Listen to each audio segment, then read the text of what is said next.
Hi, my name is Jake, and I work with the Humber County Soil and Water Conservation District. Today, we're going to be talking a little bit about how to identify trees. There are a lot of different ways to identify a tree, so today we're going to be talking about the best ways to do so. There are two major groups of trees in our area, the deciduous and the conifers. You can easily tell the difference between these by if they have leaves or needles. Deciduous trees have big, flat leaves we are used to, and conifers have needle-shaped leaves instead. Now we're going to talk about how to identify a coniferous tree.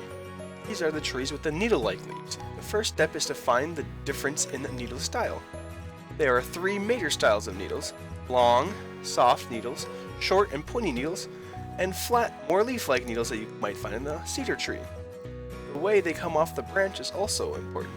Some come out as individuals right on the branch, like the black spruce, and others come out in groups or pairs like the red pine.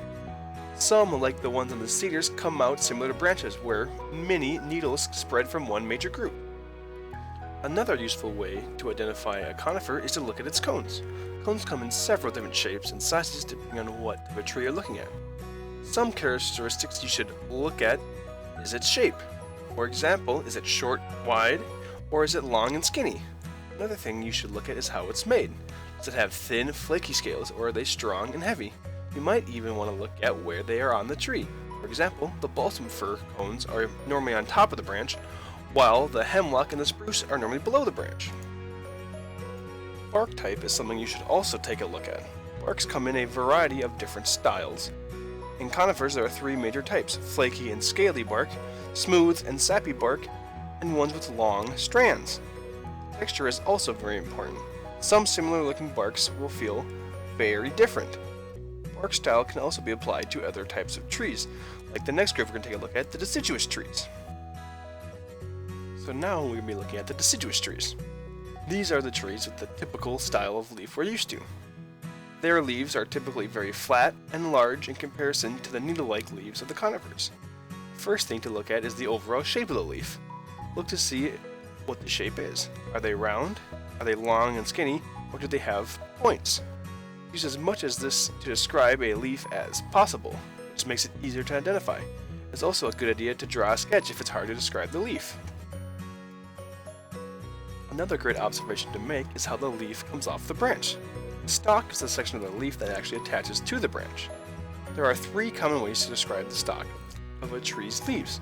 Some have long stalks, others have short stalks, and some have no stalks at all, and are attached right to the branch. And some even have their stalks with multiple leaves on them. If you look at the one in the middle, you can see there's one large stalk coming off the branch with multiple leaves. Veins are another great observation to make on a tree's leaves.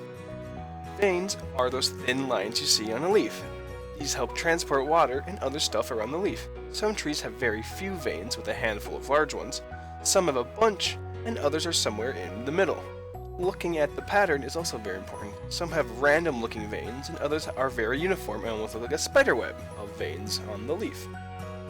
Last but not least is the seeds of the tree. The seeds are what new trees grow out of. There are three major types of seeds found on deciduous trees: the winged seed, which is caught in the wind and can fly away; the nut, which is a very protective covering of a seed, often eaten by animals like squirrels; and lastly, the fruit, which is designed to be eaten by animals and then spread. So birds and squirrels and deer will eat these and spread them all over the place. And that's some of the things you should be looking at when trying to identify a tree. So these are all good things to write down and take notes on. But I would like to thank you guys for watching, and have a good day, and keep exploring nature.